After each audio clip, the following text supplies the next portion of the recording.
Hello. Happy Father's Day to all of the fathers out there in the world. I'm Donnie B.GotDaBeats. I'm here with my brother Nicholas Baker. We live on Two Flew West. You already know what time it is when them planes fly. Today's guest, we got Jus Jon. We got the videographer slash musician slash recording artist extraordinaire on with us, man. This is going to be lit. What's going on, John? Man, God is good, bro. Everything is great. Yes, sir. Yes, sir. Again, I want to echo the sentiments from Donnie.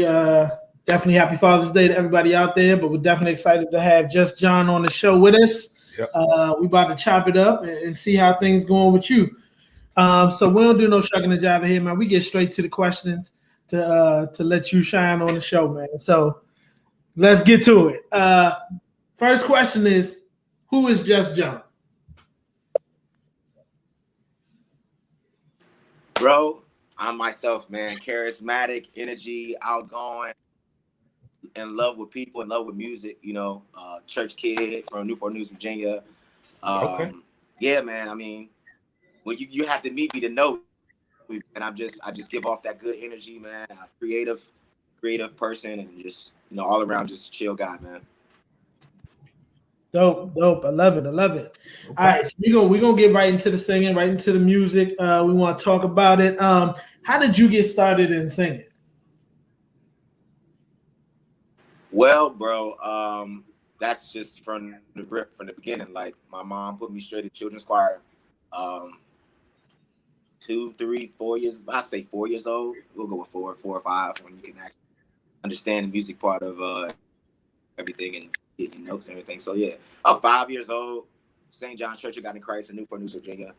Every Sunday we're singing in the children's choir, and then I just took that to school, then middle school, then high school, college, and now I'm here.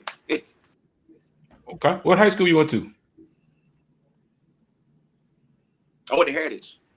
HHS, Okay. baby. Okay. Yeah. Shout out. 09. Okay, you said 09? Nice. Oh, yeah. Definitely shout out to Newport News, you know, Hampton Roads, Tidewater area. Me and Donnie both went to Hampton, so we definitely got ties to the area. Yeah. Man. Hey, it's one of the best to me. It's one of the. You said what? I both went to Hampton High. No. No. Hey, HU. Hampton University. I was about to say, I couldn't rock with you, man. Not Hampton High, just at Hampton University. Nah, but I was about to say, man, I really think like that area.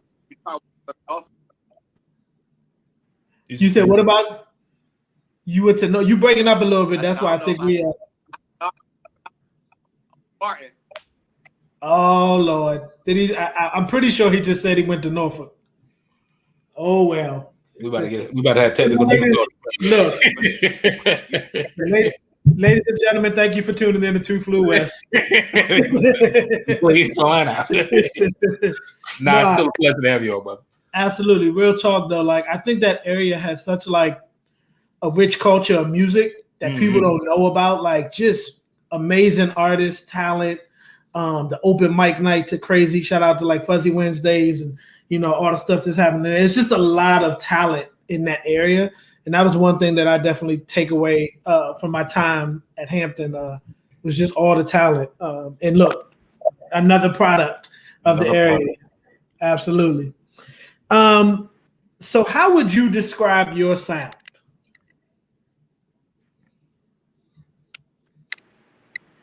Man, it's a mix. It's like somebody put gospel, soul, jazz, and a dash of old R&B in there, and just put it in a blender, and was just like, yeah, this is what you're gonna get, bro.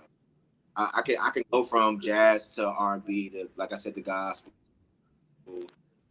I was trained in those areas, you know what I'm saying? Even the classical side, I can go there. As far as trained by Dr. Carl Hart Haywood, shout outs to Norfolk State University.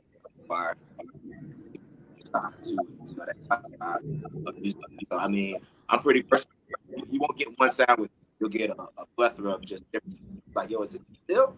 Like, yeah, that's me still. Okay. Awesome. Yeah, I love it. I love it. I love the fact too, just talking about studying music and like really getting the foundation of music behind you and understanding and, you know, getting those different layers. Super important. I think it definitely opens up your ability and to touch on different things, you know what I'm saying, as an artist. So who are some of your musical influences? Bro, it's too many. Can I give you top 5, top 10? Go for it. Perfect. No particular order. Get it. So on you. Well, since I was in the church, all my gospel artists. We're gonna go Tone, who is now B Slade. We're gonna go Kim Burrell. We're gonna go to Clark Sisters as a whole because I study all.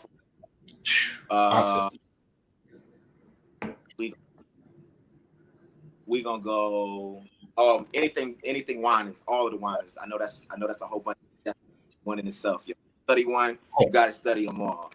And then lastly with the gospel.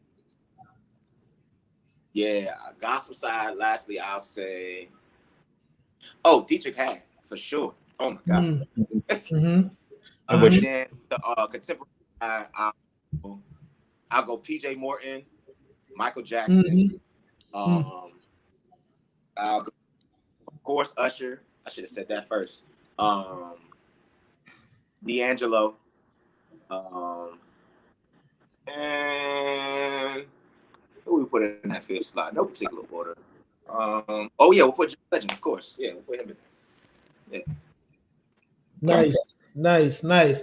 Definitely a plethora and a eclectic group of artists in that bunch. So definitely dope. Hey, throw a couple out there if you got them. Kurt Elling.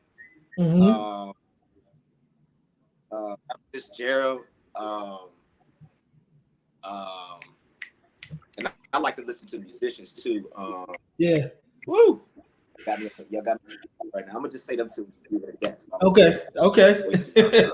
All right. So thinking about that, like all of these different influences you have, the kind of knowledge and the foundation of music that you have, when it's time to create and make music, like what is your process? How do you pull it all together?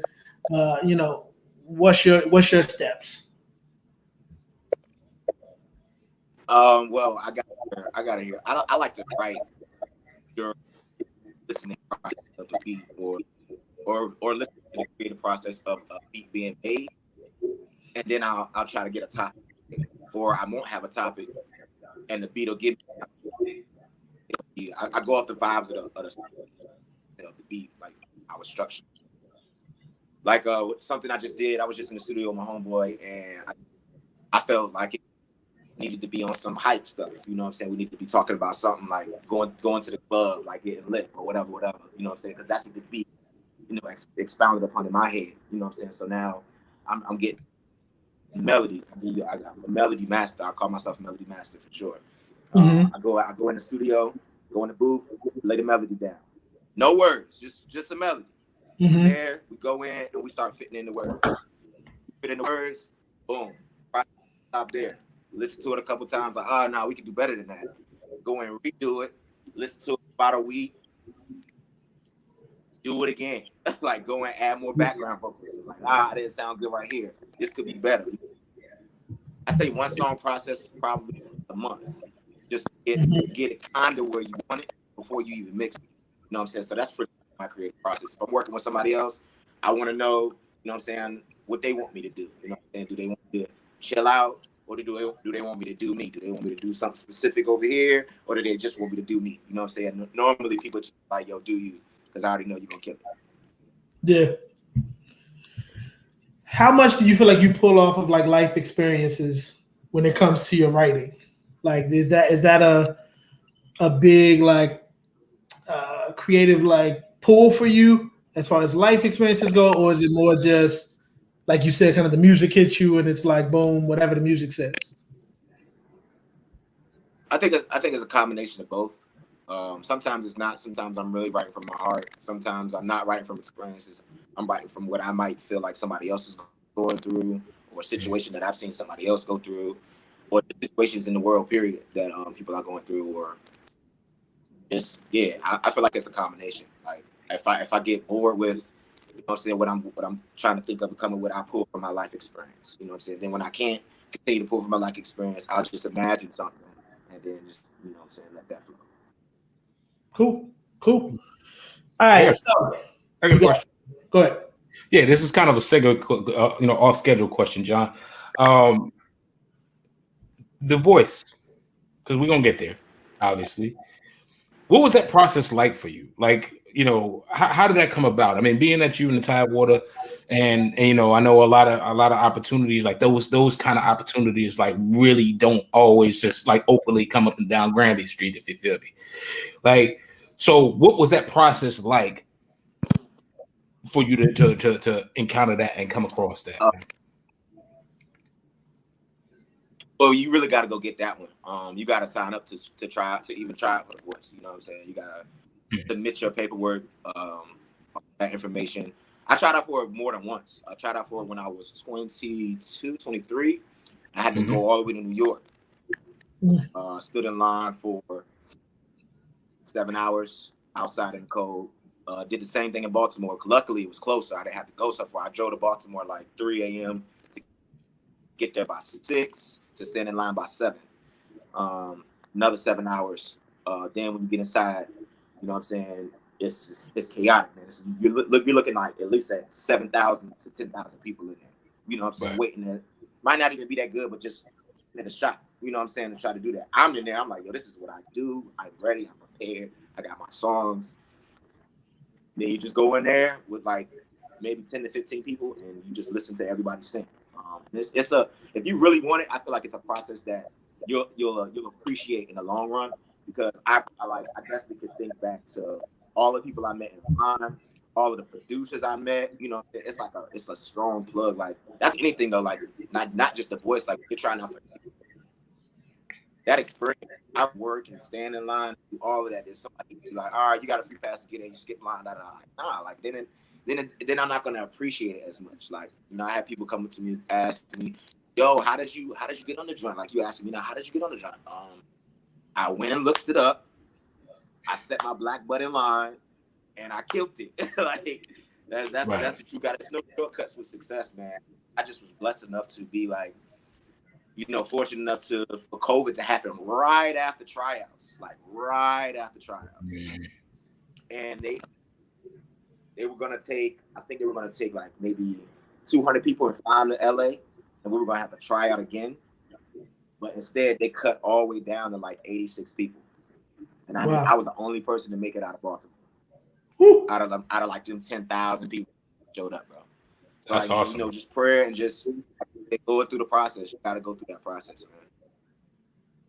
Yeah, no, that's crazy, and I think more people need to really know about the process part, because the industry right now is definitely trying. A lot of people want to microwave it and skip the process and just get a song and go to the fame or whatever part of it. And I think the process is what is missing, and why we have like a lot of artists that don't stick, or they get one song and then don't stick around because they don't have any process. It was just like, they hit that one song and it was like that.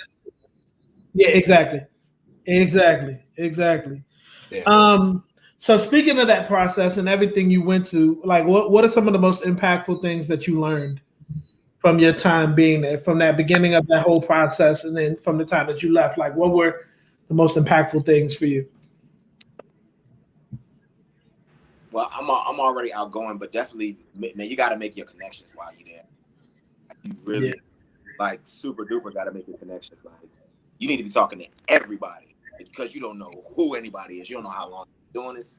Like, I was meeting people that have been doing this. Okay, example, the band from The Voice collectively have been doing music for over 100 years. Wow. That'll show you something right there. And you would have never known that. You know what I'm saying? Like, over 100 years, the whole band. Like, I've met producers that produce for different shows in LA, like any number of TV shows that you see on TV, you got people that crossing paths with, I mean, giants. Even with the hairstylists, people that are like the wardrobe, all of these people work for some of the most influential people out here in the industry, in the movie industry, in the music industry, all of that. And it's like, I feel like you should definitely take advantage of that and like talk to everybody you can. Secondly, pay attention. Like, you really got to read the room everywhere you go. You can't be acting a fool out here, man. You gotta pay attention and make sure that your name stays clean. You know what I'm saying? You don't ever want, like, that experience. I won't really OD and like showing out, like, showing my ass and nothing like that. You know what I'm saying? Because you don't know who's watching. You got people, you got people staying in your hotel that you don't know, millionaires in this industry that are watching you, maybe trying to recruit you. You out there just wilding out, and you lost your opportunity. Like, oh, he got a great voice, but his attitude, and he's out here acting crazy. Yeah. Definitely pay attention. Be kind to everybody you see. Like I said, because you don't know who. And then, of course, like, bro, going to Hollywood and seeing how they do everything, that knowledge alone, like, put me up here. Like, I went from here to here. People come back, like, asking me, like, yes, like, I'm like, yo, y'all have no clue how much work and effort, like, they're putting into it, and you have to put into it yourself to, like, maximize on that opportunity and make sure that you're, you know what I'm saying, good. Like, I'll say those three things is top three. And then I just met some incredible people, man. Like, I mean, incredible. I probably could go to a couple states right now and be good to, like, do whatever, like, sing, get on anybody's track, meet this, that, and the third. You know what I'm saying? So, yeah, took away a lot from my experience. I was gonna ask too, like, so not like, and I think you kind of touched on it, but I want to see if we can expound on that. Like, so now that you've done this, like you said, and you come to Hollywood, because, you know, I'm in LA. And I came from the East Coast too, and literally within 2 to 3 months, it was like, oh, okay, so okay, like, you know what I mean, like fire hose of information, right? So it immediately made me like switch to be like, oh, okay, now I know what I need to do.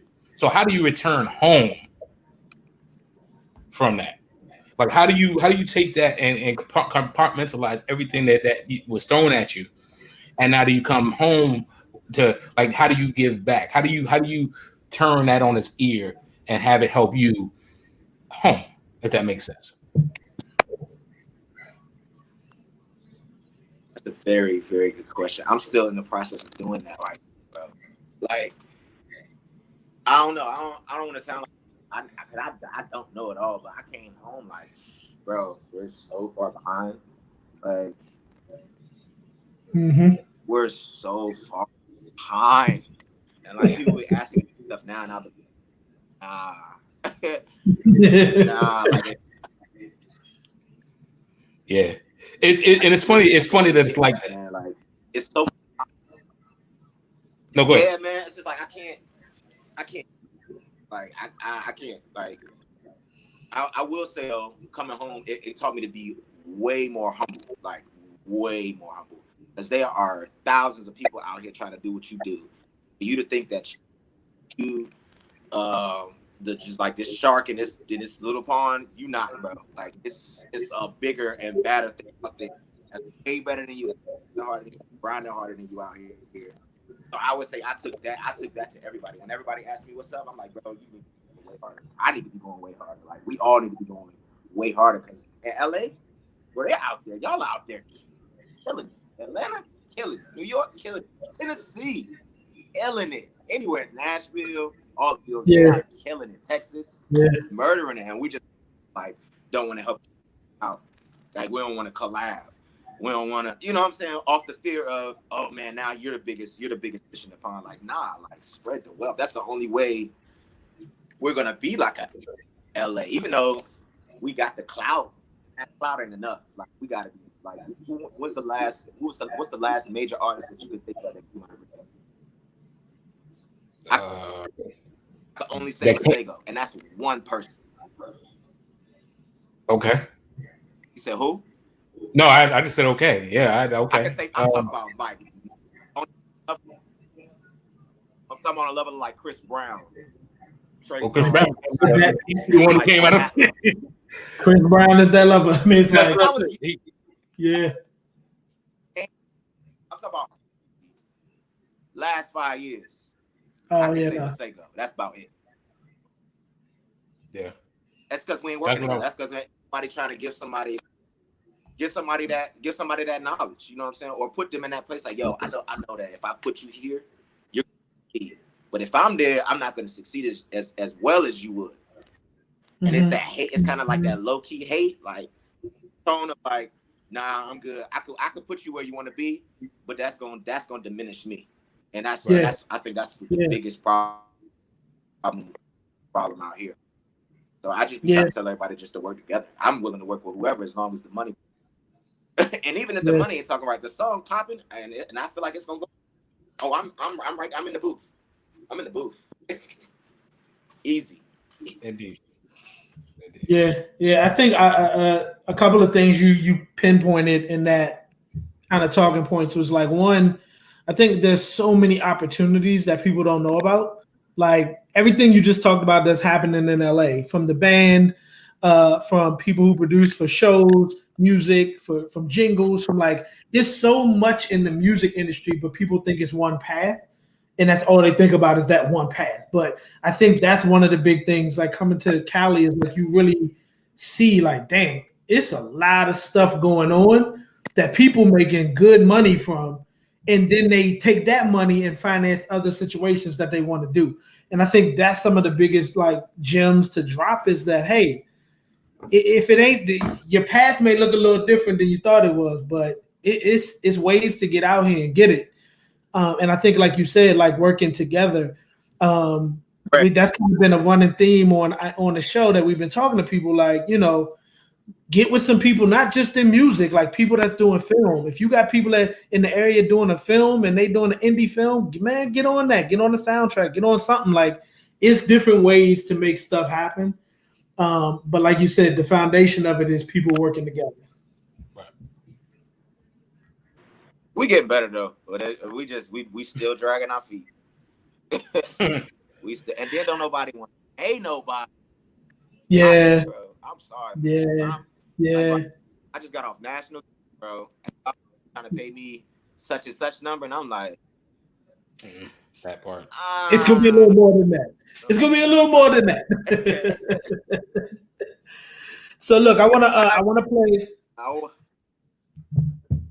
I want to play a clip really quick from The Voice, and then I want to come back and I want you to tell me, like, in this moment, like, what did this moment feel like? What was going through your head? So let's run the clip, and then we'll come back with that question. Check. Can we just talk about where we're going? Can we just dream?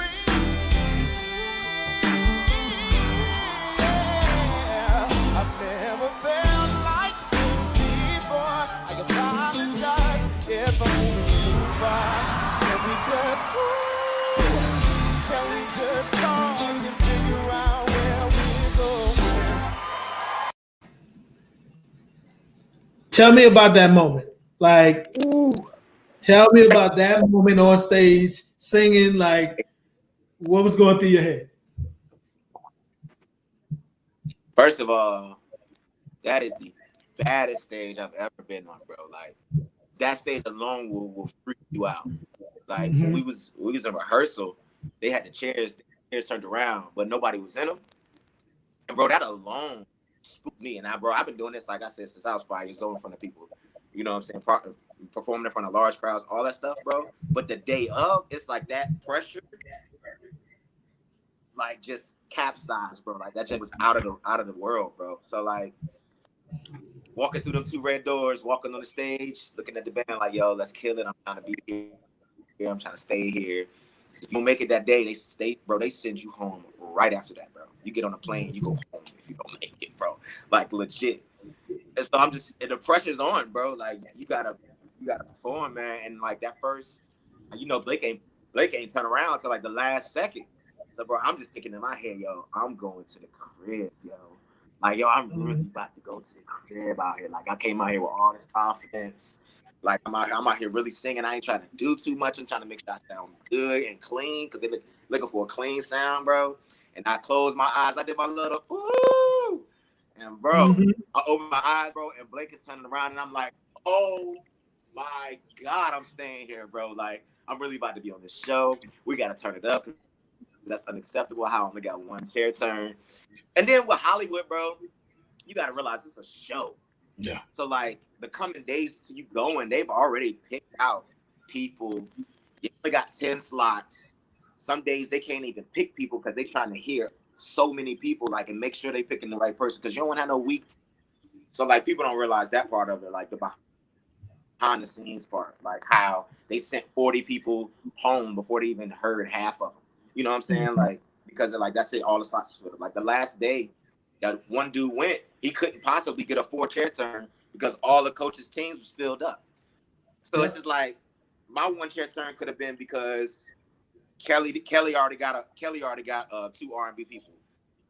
Yeah. Gwen already got 3 R&B people. John an R&B coach, so he's already good. Blake is like, y'all not turning around for him. Yeah. Oh, I will. Bye. I'm gonna turn around. Yeah. John, I'm turning, especially for an R&B. He told me that he was like, I'm so glad John didn't turn because I get to get you and there's nobody like you on my bro. That moment was like undescribable, bro. I cried after that joint, bro. I ain't even gonna hold you. I went to the room and was just like, yo, giving it up to God who's ahead of my life. Hey, I was in that jank going crazy, man. So yeah, I mean, it was a big day, bro. You definitely killed it. Like definitely he had influences like the Kimberell, like the runs. Like I hear it. Like and, you know, and I think that from watching the show, I guess, you know, for years now, like I do feel like it seems like there's strategy that goes into it. And like, you know, like you said, people picking out and trying to make sure they have a balanced team and everything. So I think the last thing I wanted to know just from that experience was how was it working with Blake? Being, you know, he's like a country artist and you weren't necessarily the norm that he would get on his team. How is that working with him as your mentor?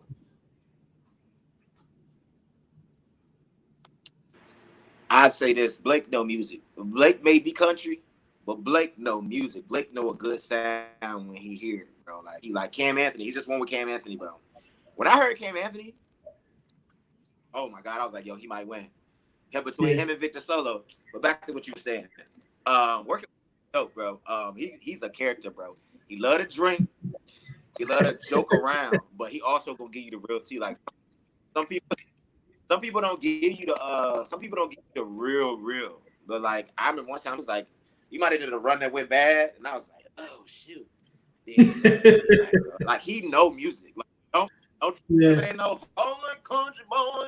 Nah, he know music. So working with him, I told you, like he would never hold back in rehearsals. He would always ask about a certain part of the song. Like he's very knowledgeable, smart dude, man. Working with him was, even though you got like didn't get as much time as you could with him because of COVID. We couldn't be around each other. They were trying to keep coaches safe. They were trying to keep staff that's the stage, which I commend them on because nobody got COVID that whole time we was out there, and it was when LA was in the red, and that junk was crazy. But yeah, Blake is, yeah, I will say that, yeah, real stand up dude, but he do like to break.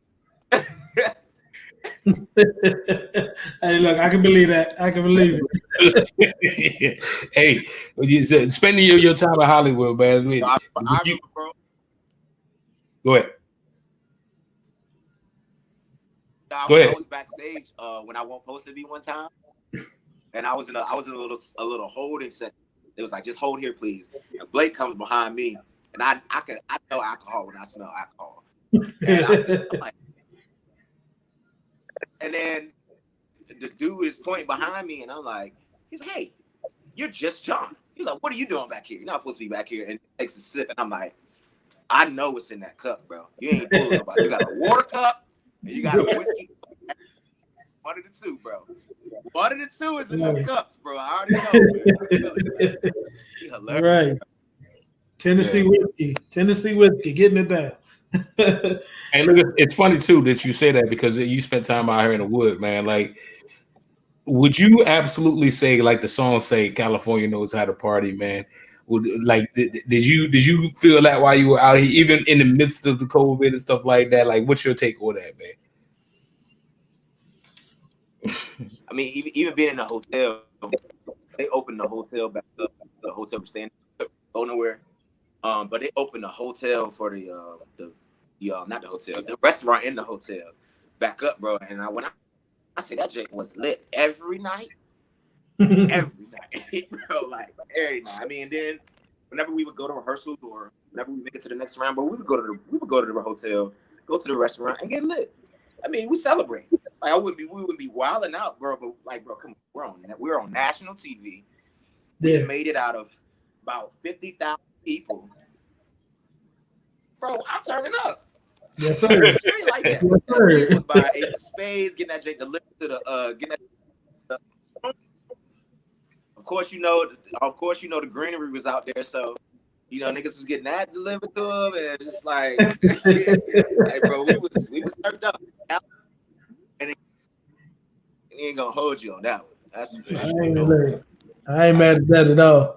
All right, so look, talking about Blake being your mentor, or you know, this is kind of a hypothetical question here. If you could make an entire album with only one producer, any producer, no budget's not an issue, no matter, any producer, who would it be? And go. This is gonna be good. Y'all like no budget?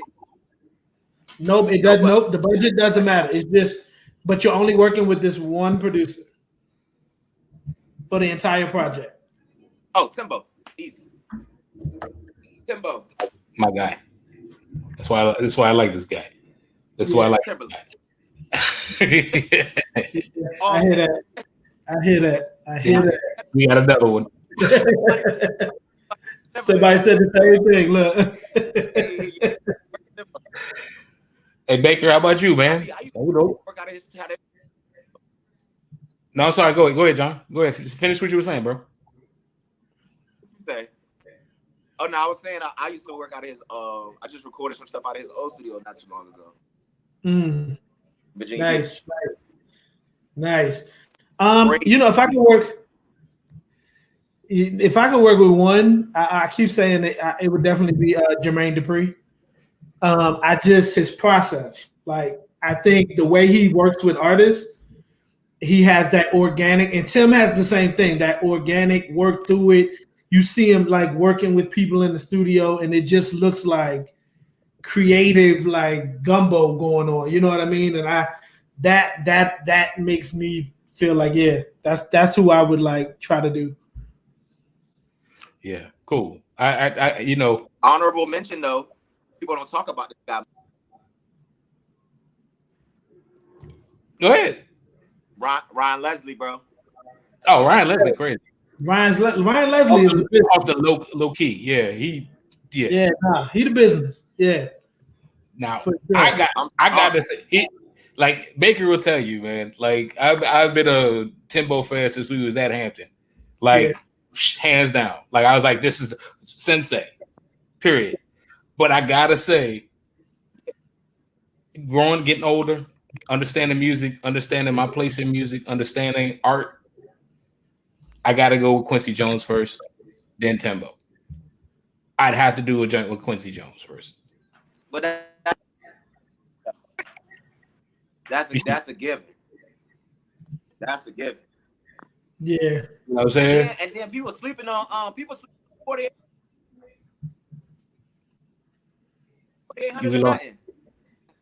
Who did you say? Who did you say? What was the producer? You broke up when you said it. James Fauntleroy's camp. Ain't that 4,800 or nothing? What is that? That 4,800? Yeah. Yep. They are old. Yeah. Nah, you're right.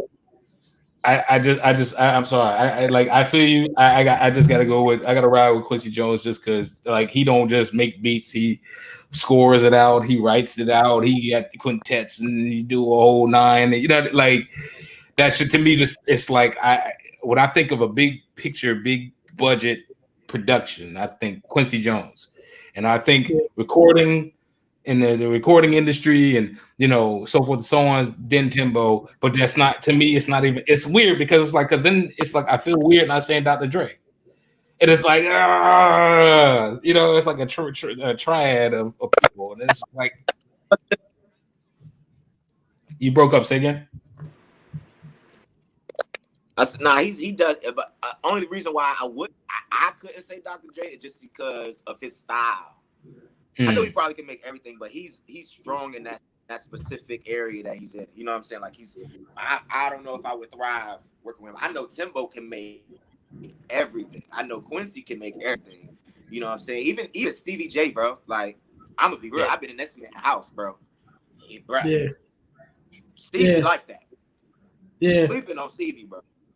Oh, yeah. He got weight with him. Musically, Stevie's dope. I mean, his character he's created now is what got people thinking he not, or like that's what got people sleeping on him. But look, I give him props for that too. That he created a whole character that brought him back into being relevant and people knowing his name. You know what I'm saying? So, I mean, you do what you got to do. Not mad at that at all. All right, so let's talk about this single, Signal. I practiced that last night, Signal. I was like, I don't want to mess that up and be like, let's talk about Signal. So I was like, let me make sure I say this the right way. Tell us about your single, Signal.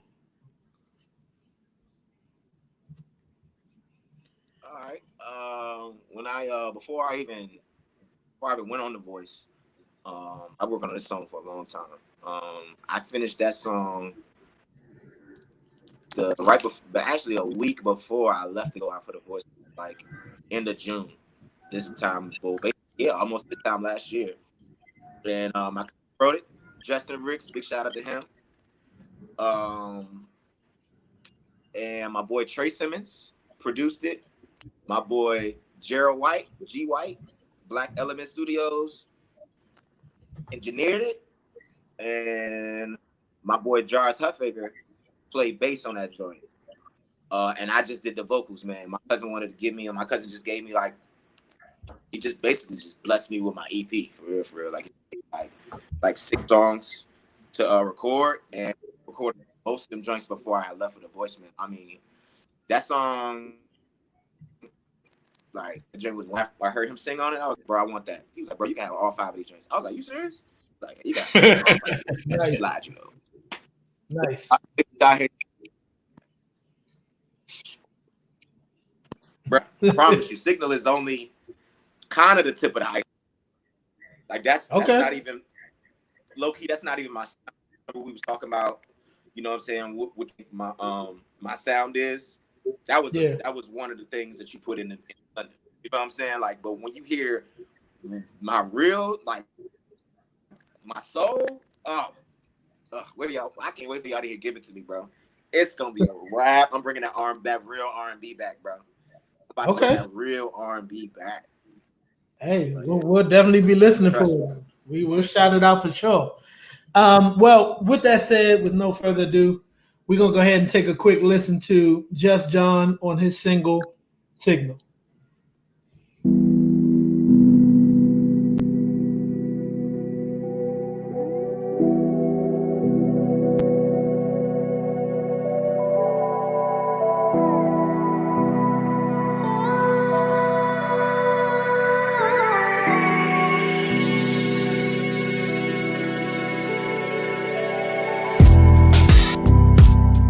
When I get next to you,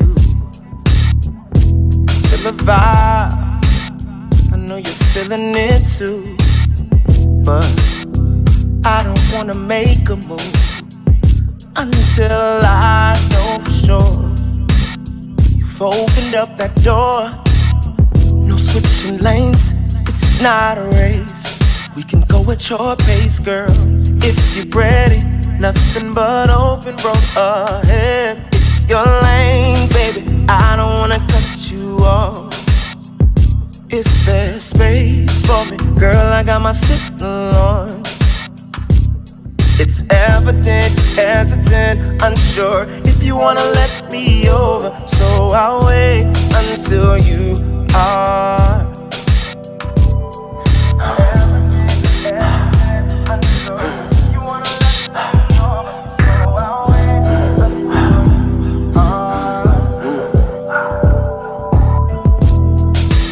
When I get next to you, nothing else matters as long as I'm with you. So tell me what you want, baby, 'cause I've gotta know for sure. You've opened up that door. No switching lanes, it's not a race. We can go at your pace, girl, if you're ready. Nothing but open road ahead. It's your lane, baby, I don't wanna cut you off. Is there space for me? Girl, I got my signal on. It's evident, hesitant, unsure if you wanna let me over. So I'll wait until you are. Can I get over next to you? Can I get over? Can I get over next to you? Can I get over? Can I get over next to you? Can I get over? Can I get over next to you? Can I get over? Can I get over next to you? Can I get over? Can I get over next to you? Can I get over? Can I get over? Can I get over? Can I get over next to you? Can I get over next to you? Can I get over? Can I get over next to you?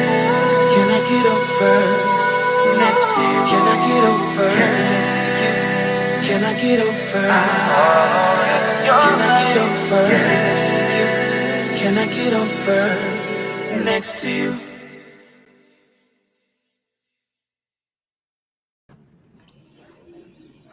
Yes, sir. Yes, sir. Jus Jon. Signal. Look, I gotta say this. It may come across the wrong way. Listen, you gotta like your voice is very mature. Like the way your tonality is, the timbre of your voice, bro. It's crazy. Like it's definitely it's a clear cut feeling when you sing, bro. And I love it. This is crazy, bro. You know what I mean? I want to see what else you got. Like, you know, other music you got, like real live. Yes, sir, Lyox. Look, yeah, man, I got you. When we get off, I'm gonna send you stuff. Yeah, look, I got Lyox who just said nice on here. He's a film director, you know, video director. He was like, definitely a nice song. He sent me an idea for the video already. Like he was like, oh man, I see it in a hotel with a hologram. Like he off mine already working. I'm telling you, bro. Like I'm gonna connect y'all. Look, I don't know if you had visuals already in mind or not, but hey, he's a creative. Like his mind and visuals, he's dope. So I definitely want to connect y'all up. He's in the DC Maryland area, so pretty close too. So definitely gonna make that connection. Yeah, dope artist. Yeah, man, that joint, you know, it had that like good vibe, that feeling, like that groove. That like people, it's like you can't find it. Murph, what's good? It's like you don't hear it as much right now. And while we were listening to it, like while the song was on, I just find myself doing this. Mm-hmm. And like that's what I miss. I miss this. Like you don't get to do this that much anymore. You know what I mean? Everything else kind of has this other vibe going on. It's trap, it's heavy, this or that. Like, you know, the groove, like it had the groove. So dope work, man. Sounds like clean, crisp, good mix. And it's crazy too, because, and again, to piggyback on what I said earlier and marry that what Baker said, it's like the reason why I say mature voice, man, it's like we went through a period in music where it almost felt bad to be older to listen to music and be like, you know what I'm saying? Like, this is that young people music. You know what I mean? Now it's like the way you put it together, it had that vibe. Like, it's like, man, as an older person, I appreciate it and like feel good about liking it. You know what I mean? It just had like kind of like Aaliyah would rock the boat. It's got that vibe where it's like, okay, this is right here in that lane that is missing. This is music. It's not that other, you know, we listen to on the radio every day, and you know, it's rapping, but it's not rapping. It's singing, but it's not singing. It's good. You know what I'm saying? So kudos, bro. You and your team did that for sure. Like I say, you can't help about it. Like when I record. Like when I record my music, bro, I try to tell my engineer. Well, I only have one engineer. I'm gonna keep saying his name, Gerald White. I mean, I've known him since he recorded my first record in middle school. No, actually, I think I was in ninth grade. Ninth grade, middle school, somewhere around there. But I always tell him like, yeah, bro, don't put no tune on me, bro. Yeah. No tune until we mix. I need to hear myself. I don't want to lose that sense of authenticity, I guess, if you say that. Yeah. I don't want to go in the studio and be like singing, sounding trash, and like after your engineer get done with you for about 30 minutes mixing that one part, you sound like Beyonce, and I'm just like, so what are you gonna sound like live? Right. But everything I'm doing, I could do live, and it ain't no hesitation. Like I could do that joint live, and I think artists have lost it, man. Like performing with your vocals on the track, not singing, just dancing. Like I get it. You might have a day where I can't really do it today. You know what I'm saying? So blah blah blah. We're gonna put my overdubs in, but bro, I don't be seeing that whole. Like I don't feel like I hear you as good as I hear you on the album, and I feel like we really need to get back to that, bro. Cause I could go right now. Give me a mic right now. I can sing Signal, and it's gonna sound exactly like the record. Probably better. I mean, the fact is, John, it's just. I appreciate them. The reality is, it just people ain't got the talent. Like it just is what it is. Like. Their talent may not be their voice. You know what I mean? Like some people's talent is writing. You know what I mean? But they want to be an artist. Some people's talent is making melodies, right? But they don't have the best voice. So they do that. But like that, I think you're right. I think pure voices and people who have that gift, we need to get back to that. Some of the imperfections that you hear, like if you go back and listen to older music, older R&B, you can hear it sometimes where that blew off or something came out with, but it makes the music. The imperfections give it color. It makes it warm. Yeah. It makes it like, you know what I mean? That type of music that you fall in love with. And I think we have got to this point where it's over perfected. Like it's almost too perfect. You know what I'm saying? And that's just not real. You're not gonna go to no show and get no perfect music unless they're not singing and the band ain't playing. You know what I mean? That's the only way it's gonna be perfect. So I agree with you there for sure. All right, man. So we talked about musical influences and we talked about some singers you like, but now we kind of gonna put it on the spot. If you had to pick a top starting 5 vocalists, starting 5, like this is the 5 vocalists that I would go with against any, in any competition and anything. Like if I had to put up 5 vocalists, who would those vocalists be? Go.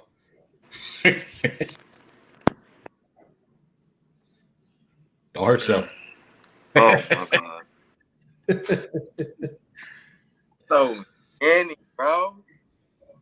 5. Okay, go. Here's what I'm gonna do. I'm gonna do it like I'm not gonna give you a whole bunch of niggas that can run. I'm not gonna do that. Okay. Because everybody can run, bro. We all running our race. I'm giving you people that sound good.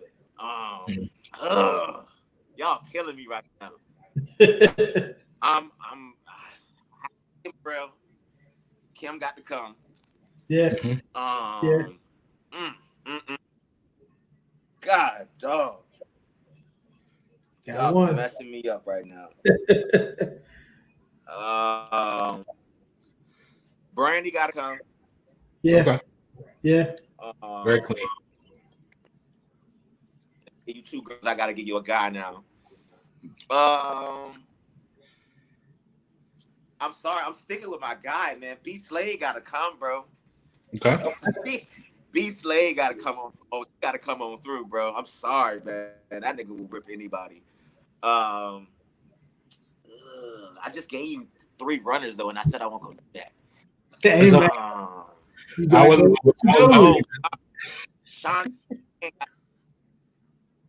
Shantae King gotta come. Okay. But no. Oh, okay, no. X Shantae out. Forgive me, Shantae. I love you though. You my Layla Hathaway. That was disrespectful. Okay, Layla for sure. Layla. One more. I gave you Kim. I gave you Kim. I gave you Brandy. I gave you Tone / B Slade. I gave you Layla Hathaway. Yep. I gotta give you another dude. Oh, bro.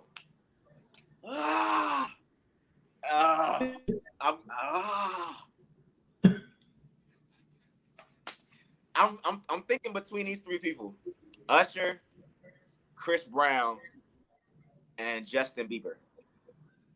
Okay. I'm caught between them 3 right now. I'm gonna go ahead and give you Usher because I'm baby Ush, and it would do me a disservice not to pick Pops. So my starting 5. Okay. Cool. Nice.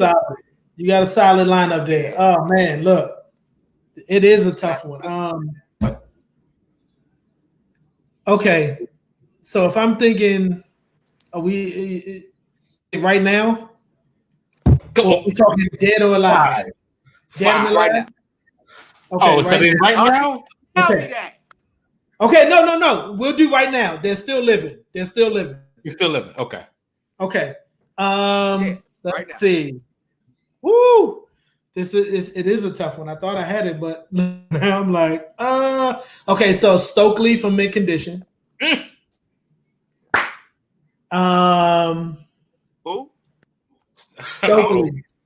Stokely from Mint Condition. Say Mint Condition. Yeah. Stokely. Singer. Yeah. Gotta go with Stokely. That dude is crazy. Mm-hmm. I'm with it. I'm gonna go with Christina Aguilera. Okay. Because I think she the business. Oh. Closest. She one of the closer ones to Whitney. Like I think she got it. Okay. Ooh, let's see. It gets tough when I start thinking about dudes, man. I'm trying to think. Bro, I was saying. Damn, I'm like, I like the Kim Burrell one, man. I like the Kim Burrell one. Like I'm feeling the Kim Burrell one. I think I'm gonna put Kim Burrell. It's no. No list. Yeah. Okay, no Kim Burrell. Kim Burrell. She's ridiculous. I don't know. My list might like have all women. I'm trying to I'm trying to get a dude, but I'm trying to think. Nothing wrong with that. Huh? There's nothing wrong with that. Yeah, I'm trying to think.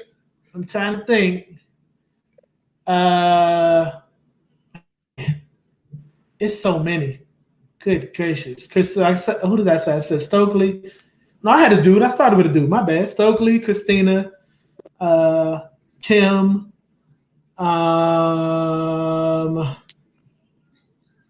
Ooh. Man, you might got to come back to me. I'm stuck. I'm like my last 2 positions. I don't know. It's a hard question. It's a hard question, man. It's a very hard question. Okay, wait. I got one. I'm gonna put Wanye in there. Okay. Wanye from Boys to Men. I'm with it. I will Wanye. Wanye is hey. Some of the stuff Wanye can do with his voice, man. He's a monster. I don't know who my 5th one is. I'll think about it. Go ahead, Donnie. If you got something to run off. I'm gonna tell you right now. I don't care about your rules. I gotta put Freddie Mercury in there. I gotta put Freddie Mercury. I gotta put Freddie Mercury in it. I know it sounds stupid. It sounds crazy. I gotta go put Freddie Mercury is one of the greatest vocalists I've ever heard. ever. Would you say, John? That's a fact.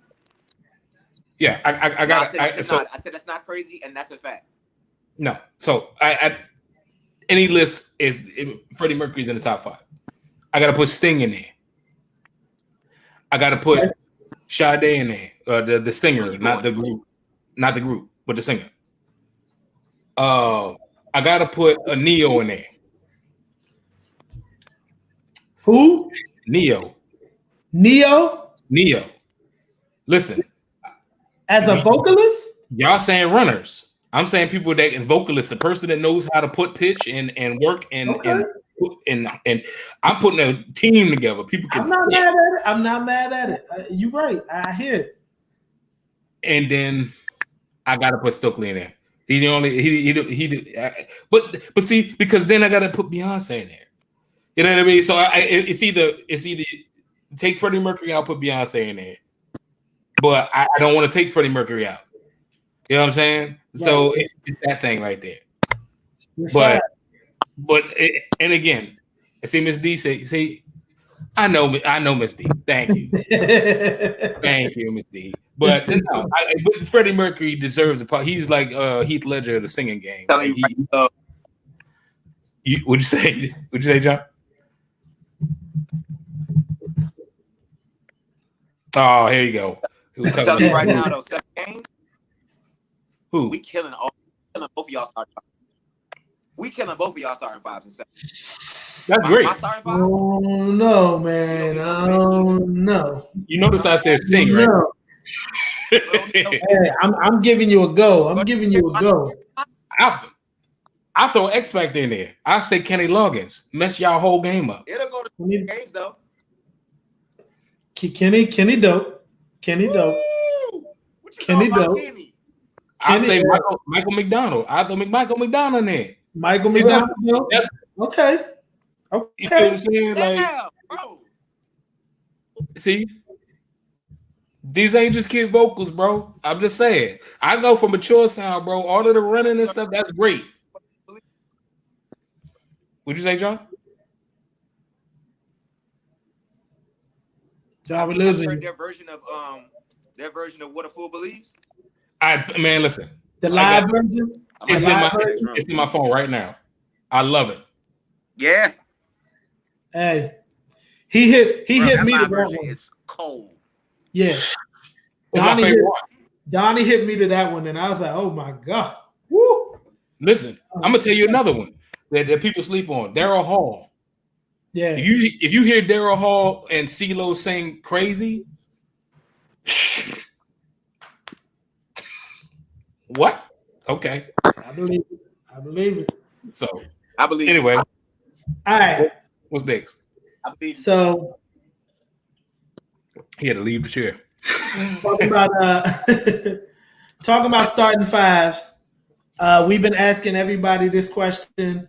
The question's kind of getting better now because the options are getting more slim now. Mm-hmm. I don't know if you watch it or not, but who do you have winning the NBA title this year? I don't know if you keep up with basketball, but do you have any predictions on who you think is going to win the title this year?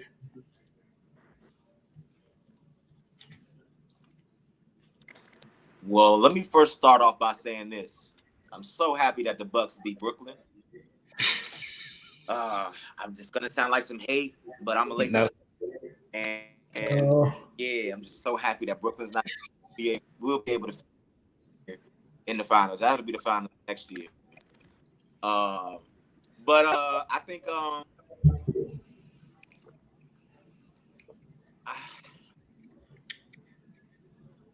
I think the Suns, bro. If the Suns get past the Clips, it don't even matter who they play after that. If they get past the Clippers, but y'all better be leery of Atlanta too, bro. Y'all tweaking if y'all not concerned about Atlanta. If they win tonight, they might go. Like, hey, talk, Atlanta might do it. Atlanta is definitely balling. I think the Suns got it. Yeah, Atlanta's definitely balling, but I kept creeping in for a couple of weeks now talking about the Suns, saying, man, look, I'm telling you, the Suns is a little different this year. And I don't know if you saw the game today. Hey, Devin Booker is a little different this year. I'm telling you, I don't know if it's the Chris Paul influence, but like them boys playing a little different this year. And Chris Paul didn't even play today. And Devin Booker going out there with the triple-double, giving them the business. So I think it's the Suns' year, man. I don't know. We'll see. Champs coming out the East. Okay, we'll see. The champs are not coming out the East. Yeah, No. I don't know. No. I don't know. The Lakers is who is winning the whole. Yeah. I'm gonna say this. The whole joint. I'm sorry.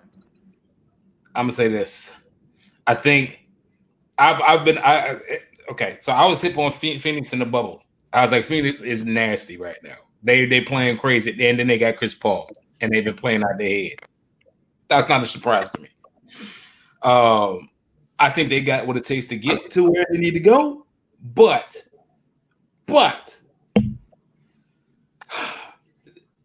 it depends on what Milwaukee Bucks team play. They play, okay, because they're too inconsistent, and a lot of their shooters is injured. There's that. Out the West, Atlanta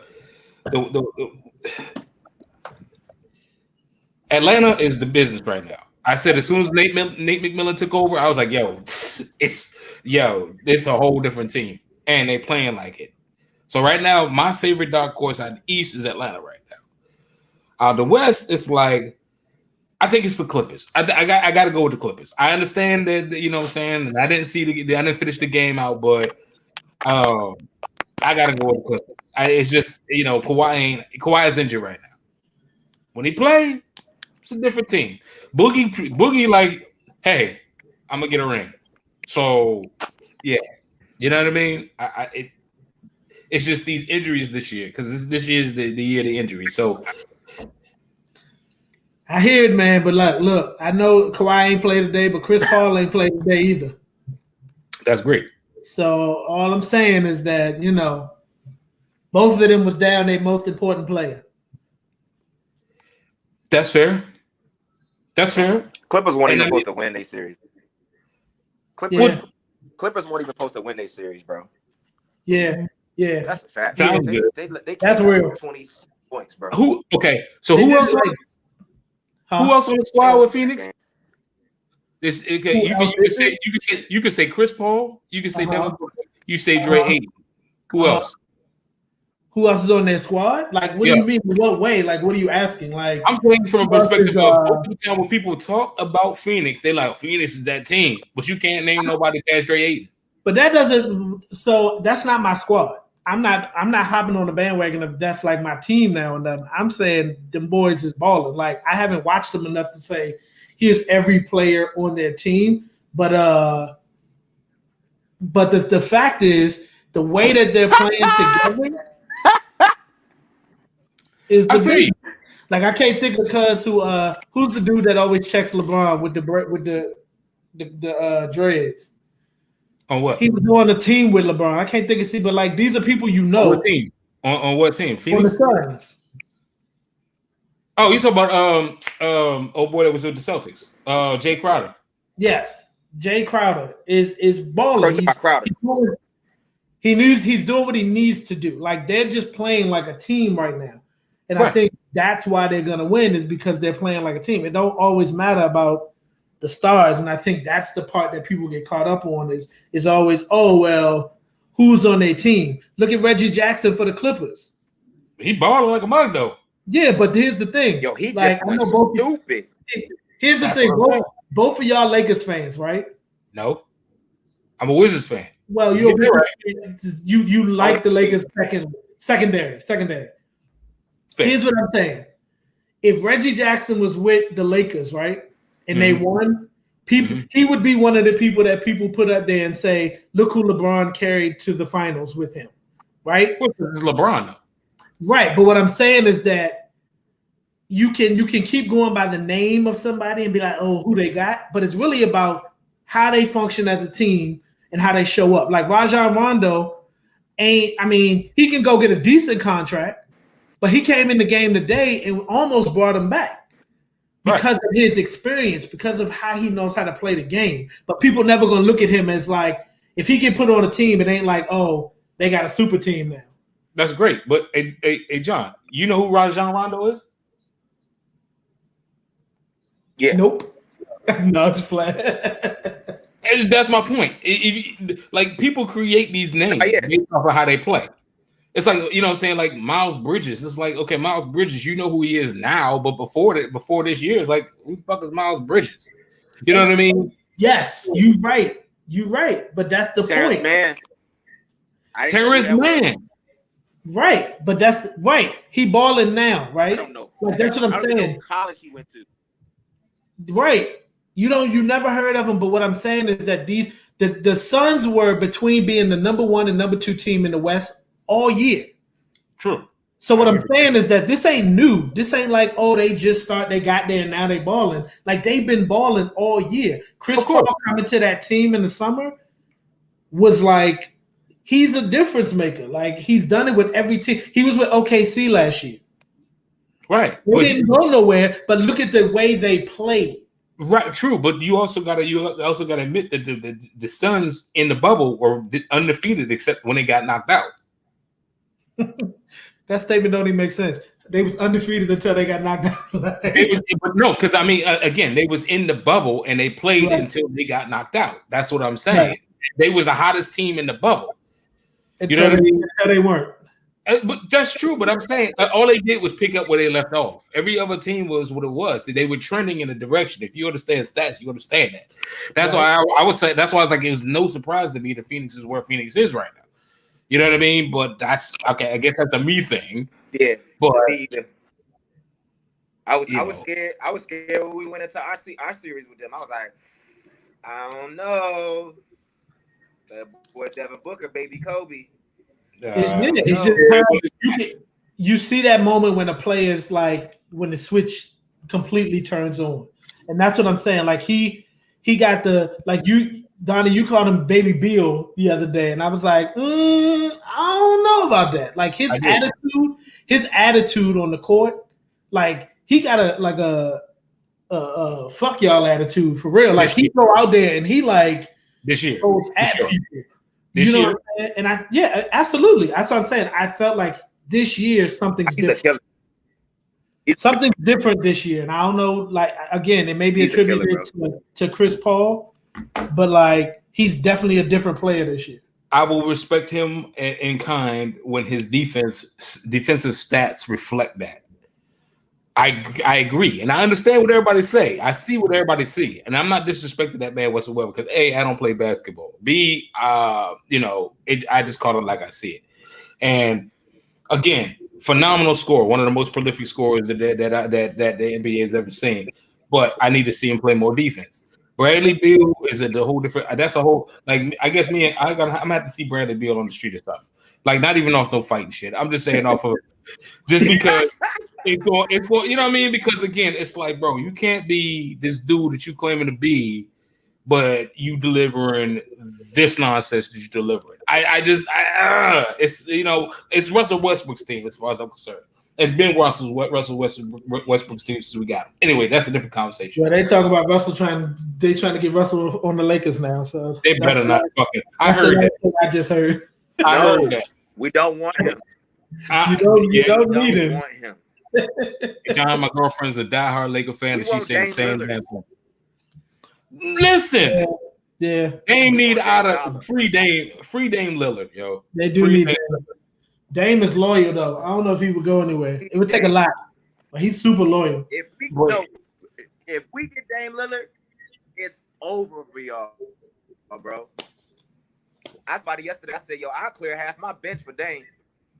Yeah, that's what they talk about. You would have to.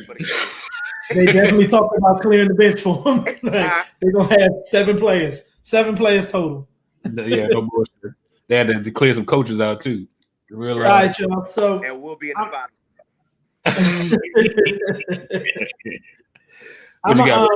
I'm gonna switch it up a little bit, kind of get like on a serious topic, but definitely want to hear y'all opinions and thoughts on this. So recently they signed into a law that Juneteenth would be a national holiday. Right. I've heard different thoughts and opinions on this. I think, overall people are happy, but definitely some thoughts on there. I just wanted to throw it out there and see what both of you guys thought about it. Juneteenth being a national holiday. What do we think about that?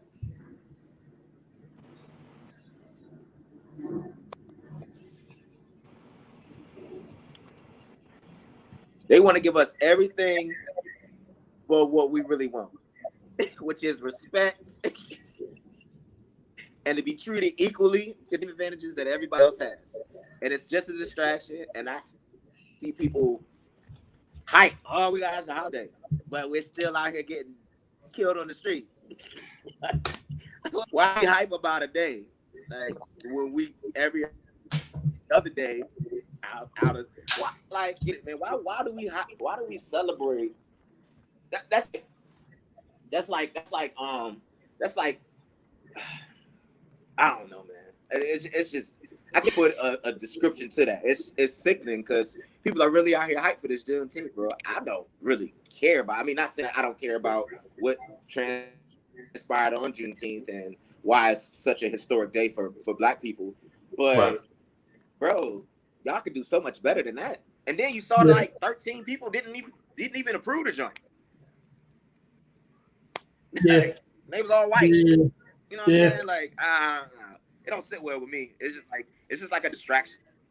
Yeah, Distraction. I hear that. Half the MFers that's happy that they got a day off need to be at work. Right. Right. Need to be at work, bro. You don't need no day off. Right. Donnie, what are your thoughts? I agree with John. Like, listen, you can't piss on my head and tell me it's raining, bro.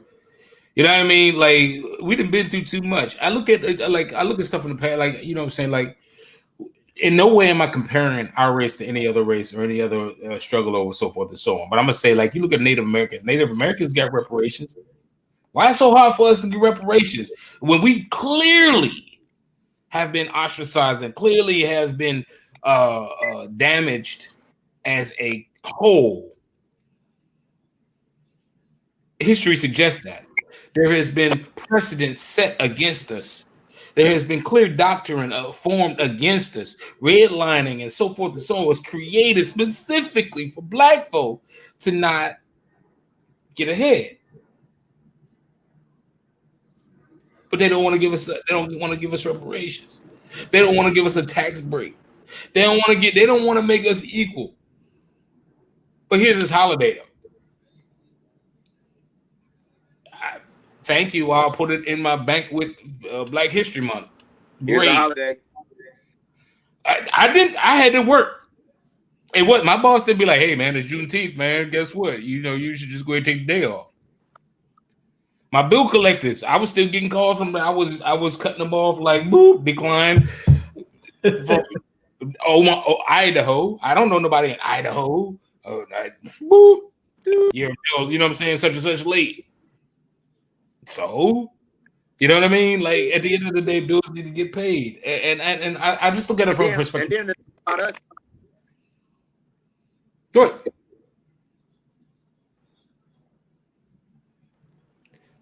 I just say. At the end of the day, Go ahead. like, I hate when Black people get stuff because we don't know what to do.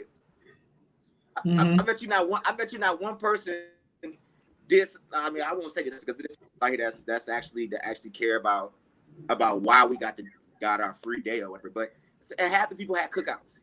Half people, you know what I'm saying? I don't feel like we're doing like when we get stuff, we don't maximize on that. Like, bruh, we should have been marching all the way up and through the streets, bro. We should have been all up and through the streets, man. Having have some type of non-profit function, a parade or something, bro. Like, nah, we just wanna go do the same thing we're gonna do on July 4th, have a cookout. Well, because that's all we've been allowed to have. On Juneteenth.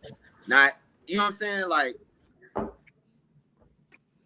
I just look at it from a perspective of precedent, right? The precedent is set. If Black folks was allowed to do the nonsense that took place in January, we'd have been stretched out on a lawn out there at the Capitol, right? easily.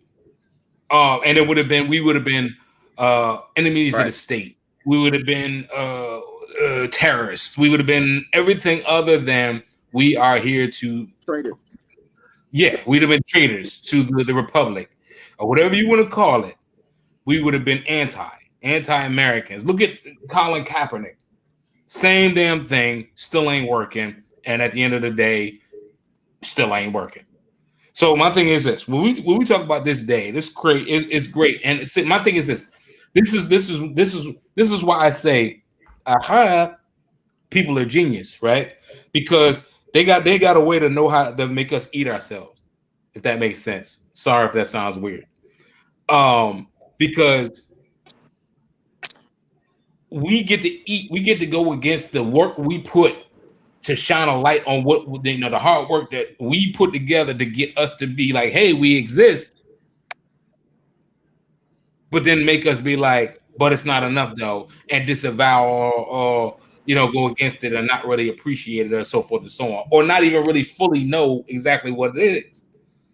It's a tangled web we weave, and in the grand scheme of things, like I said, when it comes to me, I'm like, I respect Juneteenth for what it is. It's the hard work of the Black people that put it together for us to be appreciated or respected for it, but it ain't enough, and we need more. And it's a nowhere near. Yeah, we call it when you on the turnpike. It's a pit stop. What's it called that? Refueling station or whatever we call that. I can't even think of the damn word. Rest station. It's a pit stop on the way to our goal. Period. We need more. We demand more. We should demand more at least. And we need to educate ourselves more because we're in an education age. People need to take more time. Instead of being on social media and Facebook, you need to educate yourself about what's going on and learn more about what's happening in the world. And that's just how I feel about it. Sorry about that. I took the long route, but we arrived at the same destination. No, I think I agree. I agree with both of you. I think Donnie, at the end, you really pulled some points that make sense to me. I think it's a both and type of situation where, yeah, it should be a holiday. Yep, thanks. And what else, right? And I think that's the point that we have to be at, is that just because the holiday was given, it doesn't really stop. We don't stop there. Like, that's like, okay, cool. Like, you know what I mean? There are people who did things to push it, like the lady Opal Lee, who walked, from Texas to the Capitol to bring, to push that whole narrative of Juneteenth becoming a holiday. Like, for that type of thing, absolutely. Yep. Thank you for doing what you were supposed to do. Shout out Opal Lee. But like you said, it's not done. Like, there's still so much that needs to be done, like reparations, like fixing like our police system, systematic. You're breaking up. You're breaking up. Say it again.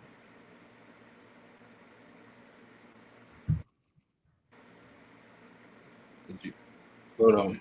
All right. How about now? Nah, we can't hear you. Yeah, you muted. You got muted. How about now? There we go. All right, cool. No, yeah, what I was just saying was that I feel like we do get to this point where it's like we're given something and then we stop. You know what I mean? And it's like, okay, cool. We got the holiday. All right, all is good. We feel good about it. You know what I mean? And that the reality is the pressure can't stop. The pressure has to keep happening. And it's both and. A lot of this stuff is just both and. It's like some people feel their movement is to protest and march and do things, and then some people feel their movement is to go after the system and try to look at the laws and input themselves in the government. Some people put their money where their mouth is and back situations. Like, it's all of it. We need all of it, and it all needs to happen, right? So I think the one thing you said, the whole eat ourselves comment, made sense to me. It's like we get ourselves, they make it to where we'll fight ourselves. To where if you're celebrating Juneteenth, it's like, why the hell are you celebrating that?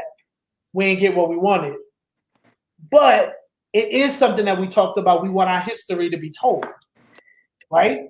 So it's that catch-22 or that trick that they play where it's like, oh, look, I'm gonna throw this out there and watch them fight each other about it.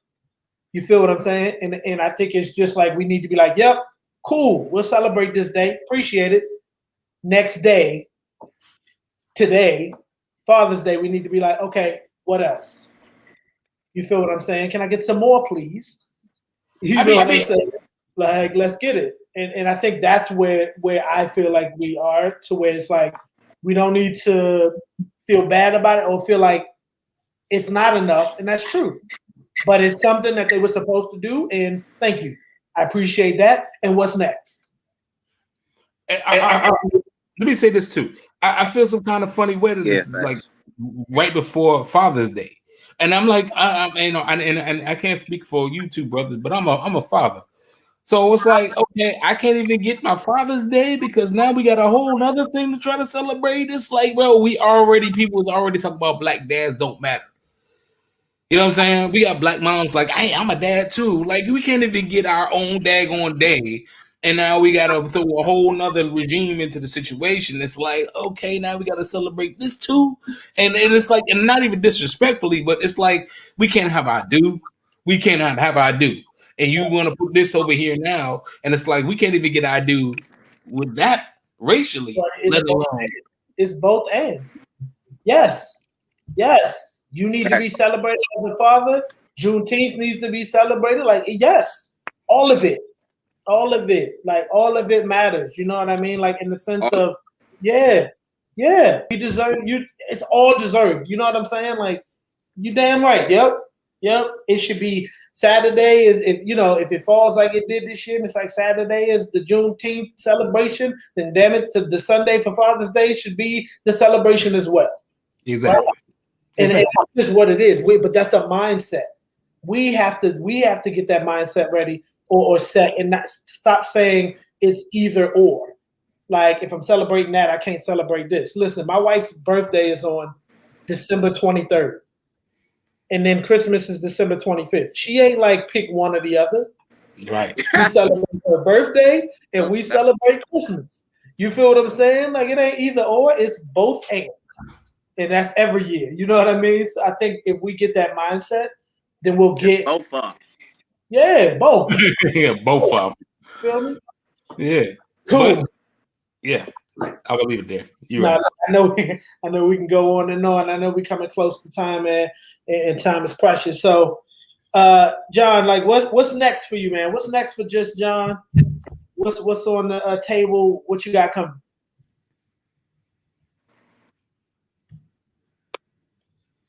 Man, honestly, bro, I'm just trying to get signed. I did release this EP about, I'm really waiting on album artwork. I got this really dope guy doing it for me.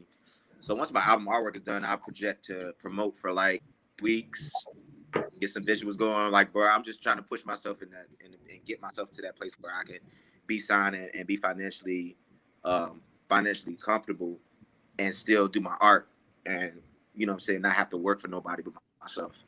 You know what I'm saying? So that's what's next for me, man.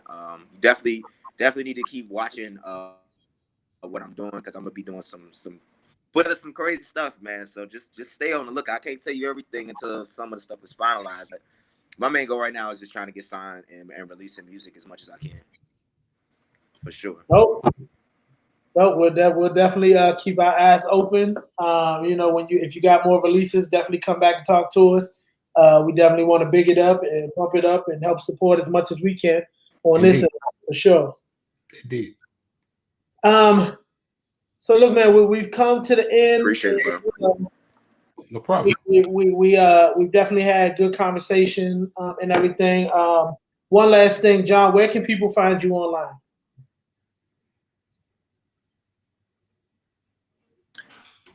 Google me, baby.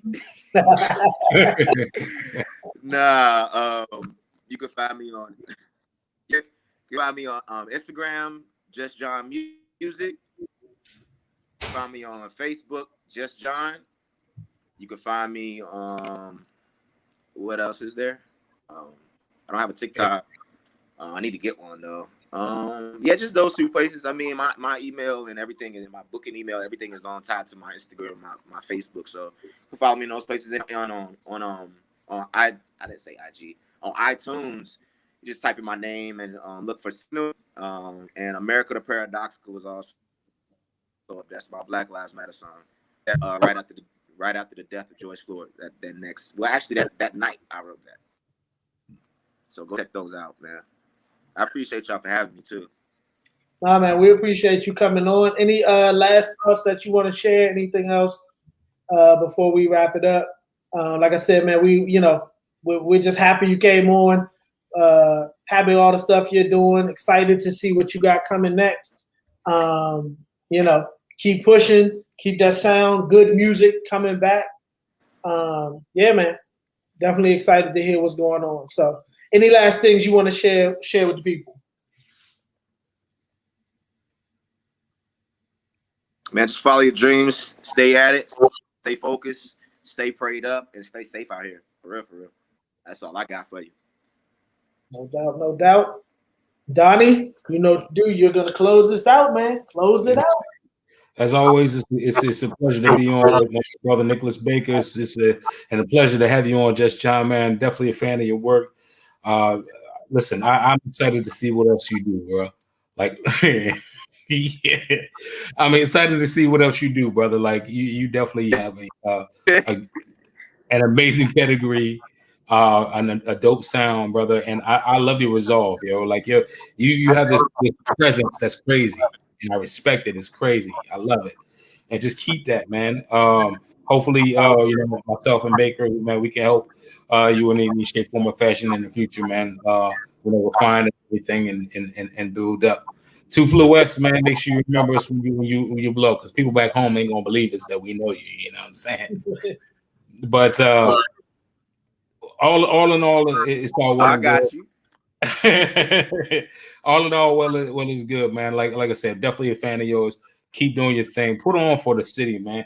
Like, yo, people don't know the roads is where it's at, yo. There's so much talent coming out the roads, yo. It's been coming out the roads since probably before 94, but 94, 95, 96, that's when we was down there, and we had Born Naturals, the Clips, Mad Skills, Super Friends, DJ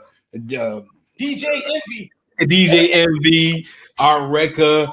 Shout out to what is it, Scott? Well, I forgot what Scott go by. He go by something else now, but you know what I'm saying? Like, it's just so much talent coming out of South VA, yo. And mad shouts out to South VA. Like, it's ridiculous, yo. But keep doing your thing, John, because you definitely next in line. They put them on your back for sure. With regard to the 2 Flu West, man, make sure y'all like, subscribe, tune in, and support us, man. We got good talent coming up. We got like Nonchalant coming up in the future. We got other dope talent coming up in the future, man. Make sure you stay tuned. Like, subscribe. Jus Jon, make sure y'all stay tuned. This man got that work. He already showed y'all. Pay attention, do your homework if you haven't already. That's all I got to say about it. Happy Father's Day to all of the fathers out there. Fathers, moms, y'all get your own goddamn day because y'all already got one. But that is what that is.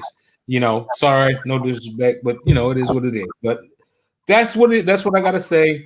2 Flu West, we here. We about to let the planes fly. Jus Jon, thank you, brother. Keep doing your thing, and we about to let the planes fly. We out.